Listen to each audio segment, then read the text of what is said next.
अस्सलाम वालेकुम नाज़रीन, प्रोग्राम आज हमारे के साथ दूसरे हिस्से में बातचीत करेंगे मौलाना फजल रहमान, जिसे लोग मौलाना डीजल के नाम से जानते हैं। और पहले हिस्से में बातचीत होगी जंग की। मौलाना फजल रहमान ने एक बयान दिया अहमदियों के मतलब, वो आपको सुनाएंगे, उसी पे तबसरा भी चलेगा आगे। अच्छा, पहले मैं आपको कुछ जंग के कुछ हालात बताना चाहता हूँ। ये जो जंग शुरू हुई है, इसमें जो तबाही हो रही है और जिस तरह रूस ने यूक्रेन को बर्बाद कर दिया और वहाँ पे बेगुनाह लोग भी मारे जा रहे हैं, लोगों के घर, गाड़ियाँ, हर चीज़ बर्बाद कर दी। यहाँ तक कि आजकल जो वहाँ पे हालात हैं वो इतने तकलीफ देह हैं कि बयान करने में बड़ी मुश्किल है। एक तो इन लोगों को ये मसला बना हुआ है। दूसरा, मैं आज आपको बताऊंगा कि इस जंग से फ़ायदा क्या हुआ और इस जंग से जो लोग अपने मुल्क को छोड़ के आए उनके साथ क्या इस वक्त मामलात हो सकते हैं, या कहीं पे ये भी हो सकता है कि हो चुके हों। सबसे पहले मैं बताऊंगा कि ये जंग जो शुरू की गई, इसमें जितनी भी असला बनाने वाली कंपनियां थी, मिसाइल, जो जो चीज़ें जंग में इस्तेमाल होती हैं, उनको सबसे ज़्यादा फ़ायदा हुआ। सबसे ज़्यादा अमेरिका की कंपनी है उसको फ़ायदा हुआ, जर्मनी, ब्रिटिश और भी फ्रांस है, चाइना, ये ममालिक जहाँ पे असला तैयार किया जाता है वो उनका बिक रहा है और दुकानदारी बड़ी तेज़ी के साथ ऊपर गई है।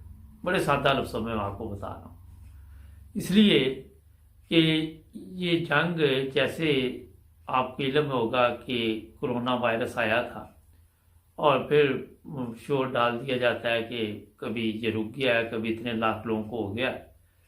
तो ये भी एक तजारत का सिलसिला चल रहा है, क्योंकि उनकी मेडिसिन बिक रही है, दवाइयाँ बिक रही हैं, लोग बीमार हो रहे हैं। तो ये कारोबार है एक। मगर क्या ये कारोबार, जो भी बंदूक बनती है, जो भी गन बनती है, जो भी टैंक बनता है, वो इंसानों के लिए बनता है, इंसानियत का खून होता है। ये जिन ममालिक की मैंने आपको बात बताई, बड़े बड़े ममालिक दुनिया में है, यही इंसानी हुकूक की भी बात करेंगे, यही बात भी करेंगे कि इंसानों पे जुल्म होता है। और दूसरी तरफ सबसे ज़्यादा असला इन्हीं ममालिक में तैयार होता है। आप अगर किसी मुसीबत में पड़ गए हैं तो वहाँ मरहम भी यही रखेंगे और ज़ख़म भी यही देंगे। तो ये एक डबल गेम चल रही है दुनिया में। इतना तेज़ी के साथ असला पूरी दुनिया में तैयार हो रहा है। और जब मैंने इस पर रिसर्च की तो जितनी बड़ी बड़ी कंपनियां हैं जिन्होंने ये हथियार जो तैयार करती हैं, उनको ये 1 डेढ़ 2 माह में मुनाफा इतना शुरू हो गया कि आप सोच नहीं सकते। कई फीसद उनका बिजनेस बढ़ गया। नाज़रीन, क्या वजह कि एक तरफ इंसानियत कत्ल होती है, दूसरी तरफ अपना कारोबार चमकाने के लिए यही ममालिक इंसानियत की बात करेंगे और अपना कारोबार भी बढ़ाएंगे।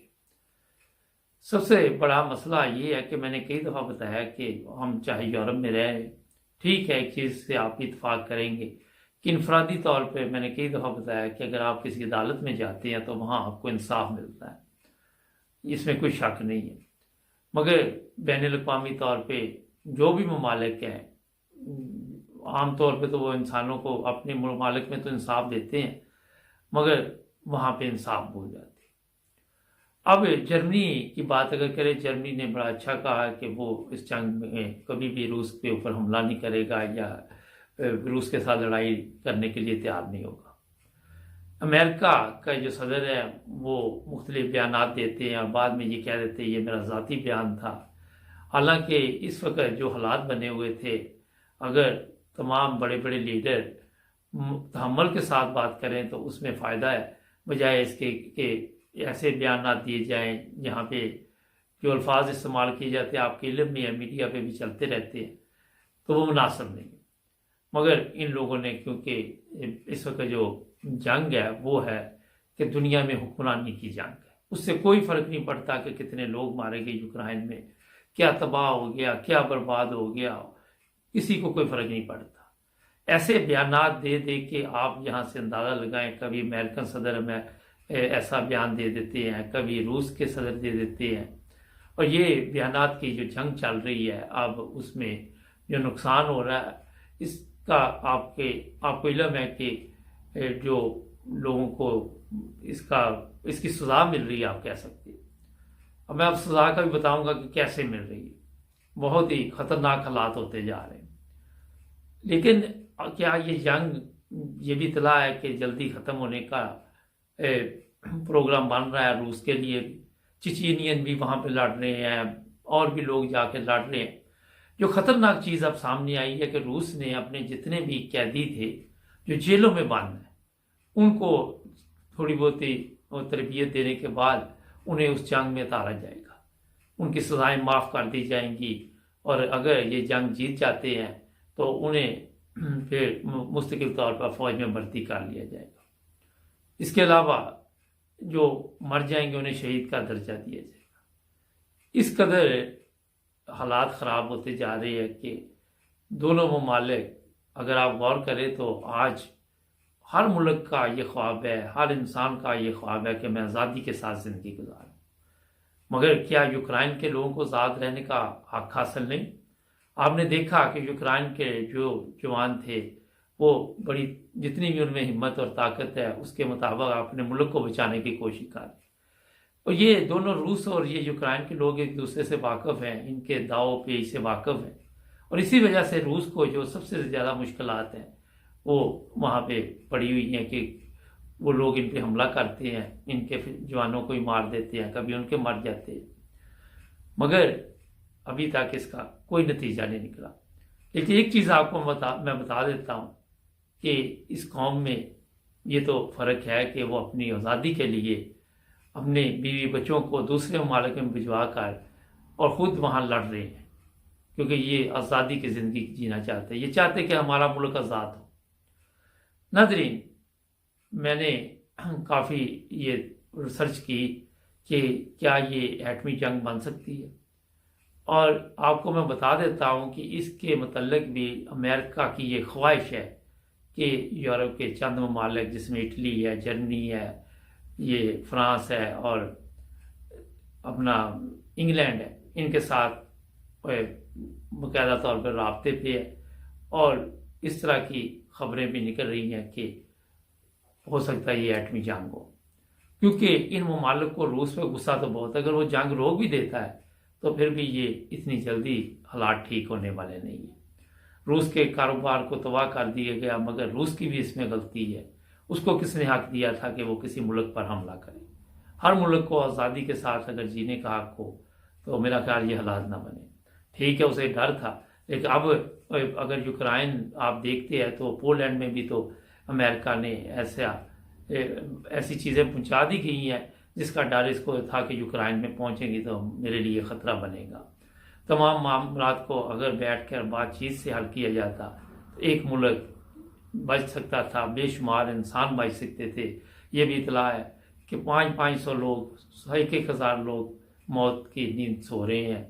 ऐसी ऐसी जगहों पे हमले हो रहे हैं कि जहाँ लोग पनाह लेते हैं और वहीं पे हमला किया जाता है।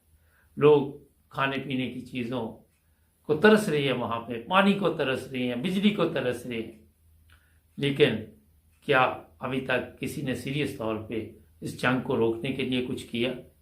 अमेरिका के सदर के बयानात, जिसको अमेरिका में भी लोग पसंद नहीं करते, उससे ज़्यादा यूक्रेन के सदर को पसंद करते हैं। ये भी देख लें क्या दिन है, वो ऐसे बयानात देते हैं जिसकी वजह से उनकी अपनी इज्जत में भी कमी आ रही है। वो खुद भी पॉपुलर नहीं है इस वक्त अपने मुल्क में।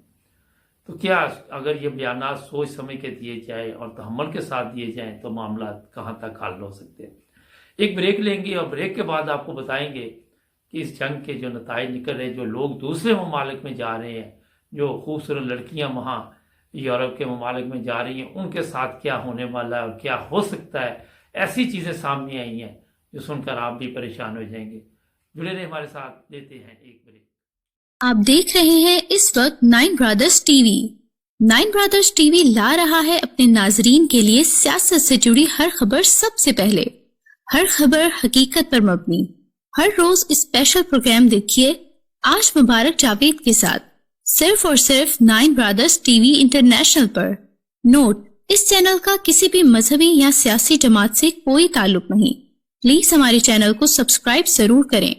अगर आप अपने कारोबार की पब्लिसिटी करवाना चाहते हैं तो स्क्रीन पर दिए गए नंबर पर राब्ता करें 447459168308। जी नाज़रीन, ब्रेक के बाद आपकी खिदमत दोबारा हाजिर। अच्छा, कल एक रिपोर्ट सामने आई, बहुत ही खौफनाक रिपोर्ट। हुआ ये है कि जितनी भी लड़कियां वहाँ से यूक्रेन से यूरोप में आ रही हैं, चाहे वो ईस्ट यूरोप है, वेस्ट यूरोप है, वहाँ पे एक बहुत बड़ा प्रॉब्लम बन गया है कि इन लड़कियों को गलत हाथों में लेने की कोशिश की जा रही है। इन लड़कियों को ऐसे लोग जो है वो कोशिश करते हैं कि किसी तरह अपने साथ ले जाएं। वक्ती तौर पे तो वो हमदर्द बने हुए हैं, मगर बाद में इनको धंधे पे लगाने का उनका प्रोग्राम होता है कि वो पहले ही गलत कामों में मुलव्वस होते हैं। कल एक औरत जो लड़की थी, उसका बयान सामने आया। उसने कहा कि मुझे एक गाड़ी आई और उन्होंने हमदर्दी के तौर पर कहा कि आपको हम जो कैंप बने हुए वहाँ पहुँचा देंगे। तो कहती कि मैंने पता नहीं मुझे क्या ख्याल आया, मैंने कहा अपने कार्ड दिखाओ, तो वो गुस्सा कर गए। बाद में पता चला कि ये वो टीम थी जो इस तरह की लड़कियों को इस्तेमाल करने के लिए अगवा करते हैं और फिर अपने घरों में ये ऐसे अड्डे बने हुए हैं जहाँ पे ले जाकर गलत काम पे लगाते हैं। इस तरह के कोई 3 वाक़यात अभी तक सामने आए हैं, हो सकता है इससे भी ज़्यादा हो, मगर अफसोस ये है कि ये अब उन्होंने किया ये है कि तमाम ममालिक में जहाँ जहाँ ये लोग आ रहे हैं, सबसे पहले ये बताया जाता है कि आपने अपने आप को कैसे बचाना है, किसी गलत हाथों पे नहीं जाना। इस वक्त आपके इल्म में है यूरोप और दूसरे ममालिक जो आसपास ईस्ट यूरोप के भी हैं, यहाँ पे लोग अपने घरों में भी इन औरतों को लेके जा रहे हैं कि हमारे पास जगह है। इसके लिए उन्होंने मुकम्मल तौर पर जो इदारे हैं, जो इंसानी हकूक़ की तंजीमें हैं, बड़ी एहतियात के साथ सबकी रजिस्ट्रेशन कर रहे हैं। एक एक फ़र्द की गिनती हो रही है, एक एक फ़र्द के मतलब पता किया जाता है कि वो कहाँ जा रहा है। एक तरफ तो ये लोग मुसीबत से मारे हुए वहाँ से निकले हैं, दूसरी तरफ ये हालात बने हुए हैं। तीसरा आपको मैं ये बता दूँ कि ज़ाहिर ये यूरोपियन ख़वातीन है, ये जो भी है, मर्दों के बगैर नहीं रह सकती। इसकी वजह से ये भी अंदेशा है कि किसी ऐसे ग्रोह के साथ ना ये मिल जाएँ जो जराइम पेशा अफराद का हो। यूरोप में जराइम पेशा अफराद आपको हर जगह मिलेंगे, पूरी दुनिया में इसी तरह होता है। कोई भी मुल्क हो, वहाँ पे अच्छे लोग भी होते हैं, गलत लोग भी होते हैं। मैं कई दफ़ा मिसाल देता हूँ आपको कि जब पाकिस्तान में ज़लज़ला आया कश्मीर में, तो वहाँ पे जो इंसानी हकूक़ की तंजीमें वो भी पहुँच गई थी। वो भी लोग पहुँच गए थे जिन्होंने बच्चे अगवा करने थे, जिन्होंने औरतों को लेके रफू चक्कर होना था, वो भी पहुँच गए थे। तमाम ऐसे लोग भी पहुँच गए थे जहाँ आपको हर किस्म के लोग मिलेंगे, जो अच्छे भी होंगे और बुरे भी होंगे। हर माशरे में इस तरह के लोग होते हैं। तो इस तरह ये मैं बता देता आपको कि इस वक्त जितने भी लोग यूरोप में आ रहे हैं यूक्रेन के, एक तो वो परेशान है और परेशानी से जराइम पेशा अफराद जो है वो फ़ायदा उठाना चाहते हैं, और इससे अब बेशुमार ऐसी तंजीमें सामने आई हैं जो इन लड़कियों को इन जराइम पेशा अफराद से बचाएंगी। नाज़रीन, आपको मैं ये बताता जाऊं कि यहाँ अगर आप जर्मनी की बात कर लें तो ये नहीं कि ये यूक्रेन की लड़कियाँ, दूसरी भी कई लड़कियाँ यहाँ से गायब हो जाती हैं और कई दफ़ा उनका नामो निशान भी नहीं मिलता। वो किधर गई, कहाँ से गई, कहाँ फ़रोख्त हुई, क्या उनके साथ हुआ। पुलिस कोशिश तो करती रहती है, मगर मुकम्मल कामयाबी कभी मिल जाती है, कभी नहीं मिलती। ये सब कुछ बताने के बाद अब आपको मैं मौलाना फजल रहमान का वो बयान सुनाना चाहता हूँ जो उसने अहमदियों के मतलब दिया। उसके वालिद जो थे उन्होंने जनाब, उसने कहा कि अहमदियों के लिए जो अहमदियों को गैर मुस्लिम अक़लियत करार दिया गया, बड़ा कारनामा अंजाम दिया। वो सुनते हैं तो बातचीत भी उस पर बहुत ज़रूरी। जी नाज़रीन, ये सुनते हैं।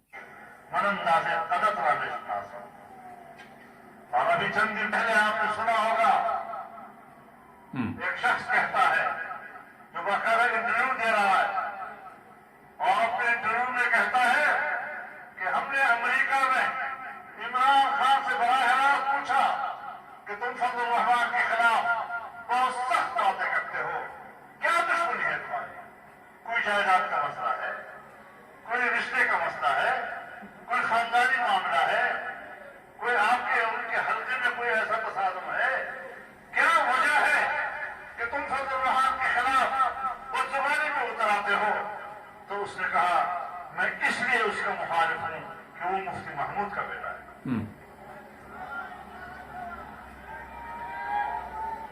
हमने पूछा कि इसमें क्या बात है?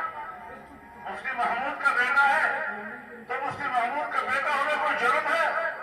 क्या आप उसकी वजह से उससे दुश्मनी कर रहे हैं? तो उसने कहा, हाँ, इसके बाप ने पार्लियामेंट के अंदर कादियानियों को गैर मुस्लिम करार दिया। हजरत मौलाना मुफ्ती महमूद, मुफक्किर इस्लाम मौलाना मुफ्ती महमूद, मुजाहिद मिल्लत मौलाना मुफ्ती महमूद,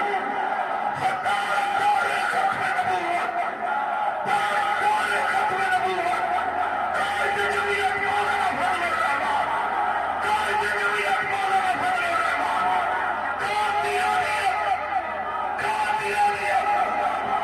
कादियानियत, मुफक्किर इस्लाम मौलाना मुफ्ती महमूद।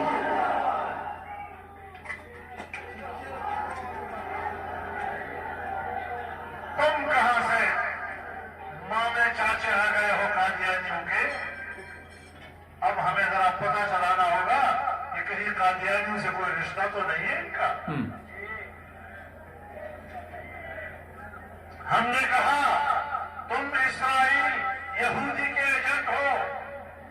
आज इसराइल की जाए पनाह, कादियानियों की जाए पनाह इसराइल है। कादियानियों का बड़ा मरकज आज इसराइल में है। हमने कहा था, तुम यहूदियों के एजेंट हो। हमने साबित कर दिया कि तुम किसकी जंग लड़ना चाहते थे। तुम्हारे अब क्या करो? मैंने कल एक दफा कहा कि तुम्हारी नस्लें भी याद रखेंगी। तो मैंने कहा, इसकी नस्ल हो तो याद रखे, कहां से याद रखे? अरे नाज़रीन, ये फजल रहमान का परसों रात प्रोग्राम था, आपने देखा होगा। मुझे मुख्तलिफ दोस्तों ने भेजा। पहली चीज़ तो ये है कि इस बंदे की जो औकात है आप सबके इल्म में है, और सबको पता है कि पाकिस्तान की जो खिदमत इसने की है वो भी सबके इल्म में है। किस तरह इसको डीजल का खिताब दिया गया, और ये भी मैं आपको बता दूं कि असल चेहरा जो इसका ये है कि इसका कहना है कि अगर गवर्नमेंट ठीक भी काम कर रही हो तो उसे गलत कहना। अब अहमदियों के बारे में अगर ये बात कर रहा है तो वहाँ भी आप अंदाज़ा लगा लें कि अहमदियों पे अल्लाह ताला के कितने फजल हैं। मैं बताता रहता हूँ, मगर इस बंदे की या इसके वालिद की या उस वक़्त की पार्लियामेंट की क्या औकात थी, क्या उनका हशर हुआ, किस तरह उनके साथ सलूक हुआ, और कैसे कैसे दर्दनाक मौत से उन्हें मौत का अंजाम उनके साथ हुआ। मकसद ये बताने का है कि आज ये खुद ही अपने वालिद का नाम ले रहा है। अगर आप अहमदियों की बात करें तो अल्लाह ताला के फजल से पूरी दुनिया आज अहमदियों को इज़्ज़त की निगाह से देखती है। यूरोप हो, अमेरिका हो, कनाडा हो, वहाँ के पार्लियामेंट में भी जमात अहमदिया के सरबराह को दावत दी जाती है और बहुत इज़्ज़त दी जाती है। मगर इस बंदे की औकात जो है, जो ये गंदी सोच का इंसान है कि इसको यूरोप में वीज़ा नहीं देते कि यहाँ पे तुम अपनी शक्ल लेके आ। उन्होंने ऐसी इसकी शक्ल यहाँ से गुम की हुई है कि आप कभी मुझे बताएं कि ये इंग्लैंड आया हो, ये यहाँ जर्मनी किसी भी मुल्क में आए, कोई इसको अपने मुल्क में नहीं आने देता इसकी करतूतों की वजह से। उनको पता है कि ये पाकिस्तान का गद्दार है। जब ये अपने मुल्क का वो जो खैर खा नहीं है तो दूसरी का कैसे हो सकता है। ये इसकी थोड़ी सी मैंने आपको औकात बताई है। इसकी हालत ये है कि जब से इसको कुर्सी नहीं मिली, ये जिस तरह वो आपको मैं क्या अल्फाज बताऊं क्योंकि मुनासिब नहीं है, तो हल्काए की तरह ये फिर रहा है, कभी कुछ करता है कभी कुछ करता है, और कहीं पे भी इसको कामयाबी नहीं मिली। जिस पार्लियामेंट की ये बात बता रहा है, उस पार्लियामेंट को इन्हीं मौलवियों ने कहा था कि ये पार्लियामेंट जो है ये मुसलमान यहाँ पे नहीं बैठे हुए, ये खुद शराबी हैं, जानी हैं, ये शराबी हैं, जानी हैं, और ये भी बताया था कि ये बददियानत है। आप खुद इसका अंदाजा लगा लें। इसके वालिद ने भुट्टो के साथ क्या मुआहदे किए, क्या बातचीत की, फिर क्या इसने किया, इसके वालिद ने किया, आप सबको इल्म। किस तरह इसने, इन लोगों ने इस्लाम के नाम पे भुट्टो को इस्तेमाल करके फिर उसका साथ छोड़ दिया। ये किसी के भी सके नहीं है। मैं आपको बताऊं, जिस चीज़ का मैं बताना चाहता हूं, जो इस्लाम की इनकी खिदमत है, वो भी थोड़ी सी बतानी ज़रूरी है। इन्होंने इस्लाम की खिदमत ये की कि मदरसे बनाए, वहाँ मौलवी जो है वो क्या सलूक करते हैं बच्चों के साथ, आए दिन सामने आते हैं। ये इनका इस्लाम है। और दूसरी तरफ आपके इल्म में आके अगर ये कहते कि हमने पाकिस्तान के लिए बहुत मेहनत की, हमने बड़ा काम किया, कोई काम आपको पाकिस्तान में इस्लाम के मुताबिक नज़र नहीं आएगा। एक आने की इज्जत नहीं पाकिस्तानी लोगों की दूसरे मालिक। आप देखते हैं किस तरह बेचारे दूसरे मालिक में आके जलीलो ख्वार होते हैं। कोई तुर्की में जलीलो ख्वार हो रहे हैं, कोई कहीं पे हो रहे हैं, सिर्फ इन लोगों की करतूतों की वजह से। इस्लाम के नाम पे चंद नारे लगवा के ये लोगों को जोश तो दिला सकते हैं, मगर उनकी तरबियत नहीं कर सके। ये इस बंदे की जो असल औकात है वो ये है। कहीं इसने कश्मीर कमेटी के नाम पे सारी ज़िंदगी खाया, इसकी औलाद भी उसी तरह हरामखोरी में मुलव्वस है। आपके इल्म में होगा कि नजायज़ जगह पे कब्जा किया, पता नहीं कितने साल वहाँ का किराया खाते रहे ये लोग। इन लोगों के अंदर हलाल की चीज़ कोई गई नहीं, तो इन्होंने कैसे बातें करनी है कि कोई सच भी बोल। इसराइल के अहम एजेंट हैं, क्या बात है। आप तो हर जगह पे आपकी तो रिपोर्टें आती है कि कहाँ से आप पैसे लेते हैं। आप तो पैसे लेके अपने मुल्क में फसाद फैलाते हैं। आप तो पैसे लेके जो वहाँ पे हालात आपने पाकिस्तान में पैदा किए हुए हैं, आपके इल्म में किस तरह आप पार्लियामेंट के लोगों को खरीदते हैं, बेचते हैं। ये है आपका इस्लाम। कितने कितने करोड़ उनकी ऑफर लगाते हैं, जो इनकी अगर वो इलेक्शन ना जीते तो एक कौड़ी की भी इज्जत नहीं है वहाँ पे। मगर आप लोगों ने उनके 18 करोड़ 20 करोड़, ये पार्लियामेंट 1 महीना हो गया आप अजाब में डाला हुआ पाकिस्तान को। इमरान खान इसराइल का एजेंट है, वो आप चलो एजेंट नहीं है, आप नून लीग एजेंट नहीं, तो आपने इज्जतदारी नहीं, फिर तो वहाँ पे मुल्क के हालात जो हैं बहुत अच्छे हो जाने चाहिए थे। वहाँ दूध और शहद की नहरें बहनी चाहिए थी। अरसा दराज से आप लोग को गवर्नमेंट में क्या दिया आपने पाकिस्तानी कौम को? जहां भी आप देखते हैं वहां पे आपको वो हर काम नजर आता है। वहां मसाज हाउस दिए पाकिस्तान में, जहां पे जाके औरतें मर्द ज़िना करते, शराब खाने दिए, बातें करते हैं आके सलाम की यहाँ पे हमारे साथ। बताएं ना मुझे आके कोई सामने कि क्या किया आपने पाकिस्तान के लिए। इस तरह तो यूरोप में भी नहीं याशी होती जिस तरह पाकिस्तान में होती, क्योंकि यूरोप में तो इन लोगों के पास अपना पैसा होता है। आपके पास तो पैसा भी हराम का होता है, हलाल का पैसा ही नहीं आपके पास। किस तरह मुजरे वहां करवाए जाते। अब पहले तो मुजरे होते थे, उन पे नोट फेंके जाते, अब आपके मौलवियों पे भी नोट फेंके जाते। ये आपने इस्लाम की खिदमत की। आगे बताते हैं ये इसराइल के एजेंट हैं। आपको तो शर्म से डूब मरना चाहिए। कोई काम बताएंगे आपके क्या कारोबार, ये मौलवियों के क्या कारोबार है, यहाँ पे कहां से इनकी इनकम है, कहां से पैसे आते हैं इनको, मुझे बताएं। इनके मौलवी आके पर्दे उठाते हैं सोशल मीडिया पे कि ये जनाब वहां से पैसे लिए, ये किया वो किया। कोई मौलवी आगे बताए ना कि मेरा ये बिजनेस है और मैं इस्लाम की खिदमत कर रहा हूं। चलो कोई इस्लाम की खिदमत ही दिखा दो। मैंने कई दफा ये वाकया सुना चुका हूं कि इंग्लैंड मेरे घर में 5 मौलवी, उन्होंने आगे दरवाजा बैल दे दी। मैंने कहा जी तबलीग के लिए आए, मैं पाकिस्तान कर ली। मैं कहा 22 करोड़ लोग हैं, क्या वहां पे इस्लाम आपने दिया? वो गोली की तरह वहां से गए, किसी के पास जवाब नहीं था। तो ये चीजें, ये उलमा, ये जो फजल रहमान है, ये आके लोगों को बताता है कि मेरे बाप ने बड़ा कारनामा किया। वो भी तू भी कारनामा कर रहा है, तेरे कारनामे किसी से छुपे हुए? तुझे मीडिया किस नाम से पुकारती है? किस तरह तेरी वहां पे जिल्लत और रसवाई होती है? जहां जाता है तुम वहां पे तेरी जिल्लत। सिर्फ वहां मदरसे के लड़कों को तैयार किया और ब्लैकमेल करते हुकूमत को, गवर्नमेंट को ब्लैकमेल करने के लिए मदरसे बनाए हुए, और कोई काम ही नहीं आप लोगों को। आज आके देखो अहमदियों को, देखो आके जर्मनी में कितनी मसाजिद बन रही हैं, इंग्लैंड में देखो, और ममालिक में जाके देखो तरक्की याफ्ता। जहां लोगों को इंसानियत का पता है। आपको तो इंसानियत का भी इल्म नहीं है कि इंसानियत क्या चीज है। जो हरामखोरी की आदत आपने कौम को डाल दी, हर बंदे को आपने ऐसा तरीका वारदात बताया कि वो 2 नंबर तरीके को सिर्फ समझता है, 1 नंबर को उसको पता ही नहीं कि 1 नंबर तरीके के साथ भी जिंदगी गुजारी जाती। ये दिया आपने इस्लाम। शर्म आनी चाहिए आपको। आके सियासत के लिए, अपनी कुर्सी के लिए क्या होगा आप लोगों के कल मैंने बयान दिखाया था कि लान तान आप पे कर रहे लोग कि आप लोग झूठ बोलते हैं। सबसे बड़ा गुनाह ही झूठ है। जब आपके लोग भी आपको बता रहे कि आप झूठ बोल रहे, तो इसमें मैं आप क्या कर सकता हूं।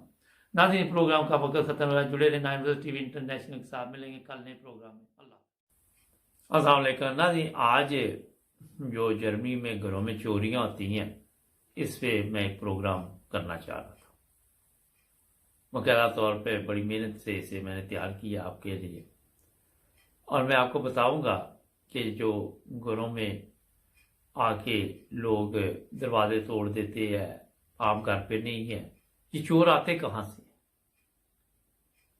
इनमें जो अक्सरियत है वो आप सुनकर हैरान रह जाएंगे कि वो ईस्ट यूरोप से आती है, बुल्गारिया वगैरह दूसरे मालिक जो भी हैं।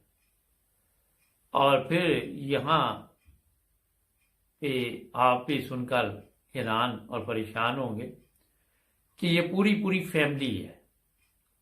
चोरी करने में दादा भी शामिल है, दादी भी शामिल है, पोता भी शामिल है, पोती भी शामिल है, बेटा भी शामिल है, बहू भी शामिल है। और एक फैमिली में ये कोई 55 अफराद भी हैं, ऐसे लोग भी हैं। मुकम्मल A to Z सब चोर। और बकायदा ये वारदात दादा ने बेटे को बताई, बेटे ने पोते को बताई, इसी तरह जो भी बड़ा रिश्ते हैं इस तरह बताते रहे। और अब आगे देखे नस्ल दर नस्ल ये चोरियां करेंगे। मगर ये जब यहां से चोरियां करते हैं, जर्मनी में आके लोगों के दरवाजे तोड़ते हैं और बहुत महारत के साथ दरवाजा खोलते हैं। कोई कार्ड के जरिए खोलता है। अगर आप लॉक लगाना भूल गए तो बैंक कार्ड है या जो भी इस तरह के इन्होंने लेके रखे हुए हैं, कोई ना कोई हथियार इनके पास होते हैं। पिछले दिनों जर्मनी की पुलिस ने 3 खवातीन को भी पकड़ा, वो भी यही कार्रवाई करती थी। और 4 लोग सिर्फ इनके पास है उस खानदान के पकड़े गए। बाकी जो मेरा 51-52 अफराद है वो कहाँ पे, ये मैं आपको भी बताता हूँ, आप भी हैरान रह जाएंगे। तो जब उन 3 खवातीन को पुलिस ने पकड़ा तो वो अपना उनके पास कुछ ऐसे औजार मिले जिससे दरवाजे तोड़े जाते हैं, लॉक तोड़े जाते हैं। और वो उन्होंने ऐसी ऐसी जगह पे छुपाए हुए थे कि लेडीज पुलिस को उन्होंने फिर जब उनके हवाले किया, तलाशी ली तो निकले वहां से। और तरीका वारदात करने के लिए ये वहां से ईस्ट यूरोप से यहाँ आते हैं और अपनी कार्रवाई डाल देते हैं। कुछ लड़कियों की तस्वीरें भी हम कोशिश कर रहे हैं आपको दिखाएं, आपको पता चल जाए। और शर्म नाम की कोई चीज नहीं है। अगर रिपोर्टर ने इनसे पूछा कि आपने ये पैसा कहाँ से लिया, तो वो आगे से मजाक उड़ा रहा है उसको, इसलिए कि जर्मनी से वो चले गए वो लोग। मगर जर्मनी की जो मीडिया थी उन्होंने पीछा किया, ईस्ट यूरोप के उन ममालिक में पहुंचे जहां जहां वो रहते थे। और जब उनके गार्ड ढूंढ लिए इन्होंने, क्योंकि ये बड़ा काम करते हैं इस सिलसिले में, जितनी भी मीडिया यहाँ की है लोगों को बताने के लिए कि आप किस तरह बच सकते हैं इन लोगों से। तो वहाँ आप पीछे देखेंगे कि खूबसूरत लड़कियां भी हैं और बंदे भी हैं, ये सारे ही गैंग का हिस्सा है। और हैरानकुन बात यह है कि आप जर्मनी में कोई भी उस घर में नहीं रहता होगा जितने बड़े बड़े और खूबसूरत इनके पास वहां पे घर है। और जब रिपोर्टर ने इंक्वायरी की, पता किया, तो पता चला कि ये मुकम्मल चोरी के पैसे से घर बने हुए। अब यहाँ पे आप सवाल करेंगे कि जर्मनी की पुलिस आज तक इनको पकड़ क्यों नहीं सकी। पकड़ इसलिए नहीं सकी कि जैसे ही ये यहाँ से वारदात करते हैं, ये ज्यादा अरसा यहाँ नहीं रुकते और यहाँ से फिर ये गायब हो जाते हैं। बॉर्डर खुले हुए हैं, बस पे जा सकते, कार पे जा सकते, पैदल जा सकते, इनको सारे रास्ते मालूम है। बड़ी बड़ी महंगी गाड़ियाँ, बड़े बड़े महंगे जेवरात कुछ पुलिस ने पकड़े, मगर अक्सर जो है वो यहाँ से चले गए। ज्यादातर इन्होंने उन घरों में आम जो इनको पता है कि किस घर में हमने ये कार्रवाई डालनी है। पाकिस्तानी के घरों में भी ये मामला इसलिए होते हैं कि इनको पता है कि पाकिस्तानी जो है या इंडियन है, इनके घरों में जेवरात बहुत होते हैं और जेवरात भी उड़ा लेते हैं, दरवाजे तोड़ देते हैं और बड़ी महारत इन लोगों के में मौजूद है। फिर एक और चीज जो मैं आपको बताऊं, महंगी गाड़ियां ये चलाते हैं अपने मुल्कों में जा, सब चोरी के पैसे के साथ। किसी के पास भी वो कमाया हुआ पैसा नहीं, कोई काम नहीं करता। और जब से यूरोप इकट्ठा हुआ है, इस यूरोप को साथ इन्होंने मिला लिया है, क्राइम में बहुत ज्यादा इजाफा हुआ है। अगर 25-30 साल पहले आप देख रहे हैं तो यहाँ दरवाजा खुला भी रह जाता था तो कोई अंदर नहीं आता था। बूढ़े लोग चाबी बाहर लगा देते थे ताकि उनको कोई हेल्प की जरूरत पड़े तो वो दरवाजा खोल के हमसाया वगैरह मदद कर दे। मगर आज मामला तब्दील हो चुके। जब वहां की पुलिस इस यूरोप की से पूछा गया कि आप इनको गिरफ्तार क्यों नहीं करते, उनका कहना था कि ये तो सारी चोरी हुई दूसरे मुमालिक से, अब उनका काम है इनको गिरफ्तार करना। और जो यूरोप के तरक्की याफ्ता मुमालिक है, ये बड़ी मेहनत होती है कि दूसरे मुल्क से किसी को पकड़ के यहाँ लाना। और एक चीज आपको और मैं बता देता हूं कि ये लीगल दाखिल नहीं होते मुल्क में, कि किसी बॉर्डर से कि जहां कोई पुलिस इनको रोक के तो पूछे या इनकी जांच पड़ताल करे। इनकी कोशिश होती है कि ये बगैर ऐसी जगह से जहां पे कोई कंट्रोल ना हो वहां से गुजर के तो यूरोप में जर्मनी में दाखिल हो जाए। मैं सिर्फ आज जर्मनी की बात कर रहा हूं। इतनी महंगी गाड़ियां कि आपने ख्वाब में भी देखी हो, और सोने चांदी के जेवरात इनकी औरतों ने भी पहने हुए, सब चोरी के। 2-2 कनाल की कोठी में ये रहते लोग। 3-3, 4-4 गाड़ियां, 5-5, 10-10 गाड़ियां इनके पास है, वो महंगी वाली गाड़ियां। मकसद आपको ये बताने का है कि कई जगह पे पुलिस भी कोशिश तो करती है। अब जर्मनी की पुलिस की अगर बात करें तो छोड़ते तो किसी को भी नहीं। कुछ कवानीन ऐसे जो प्रॉब्लम करते हैं कि अगले दिन मैं देख रहा था कि एक ड्राइवर था, वो पुलिस उसका पीछा कर रही थी तो वो पोलैंड में दाखिल हो गया। अब पोलैंड से उसको पकड़ नहीं सकते। पोलैंड में सिर्फ उसी को पकड़ सकते हैं जो इंटरनेशनल पहले उसके जो गिरफ्तारी के ऑर्डर होने चाहिए। ये भी एक बड़ी मुसीबत है। पहले वो गिरफ्तारी के ऑर्डर लेंगे तो फिर ये पुलिस ने किया कि वो उसका पीछा करते रहे, तो एक दिन वो पोलैंड से जर्मनी के तरफ जब आया तो उसको पकड़ लिया। जुर्म उसका ये था कि 2-2.5 हज़ार जुर्माना था, वो दिया नहीं था, कि 3,000 था वो वाला उन्होंने ले लिया तो उसको छोड़ दिया। जुर्माना ही लेना था या उसको जेल भेजना था, कितने दिन आप जेल काट लें। तो ये कवानीन जो हैं ये यूरोप में भी ये मसाइल हैं कि आप किसी दूसरे मुल्क में जाने से पहले, उसको पकड़ने से पहले इंटरनेशनल वारंट जो है वो आप हासिल करें इंटरपोल के जरिए या जो भी मकामी पुलिस है, मगर पेपरी कार्रवाई बहुत जरूरी है।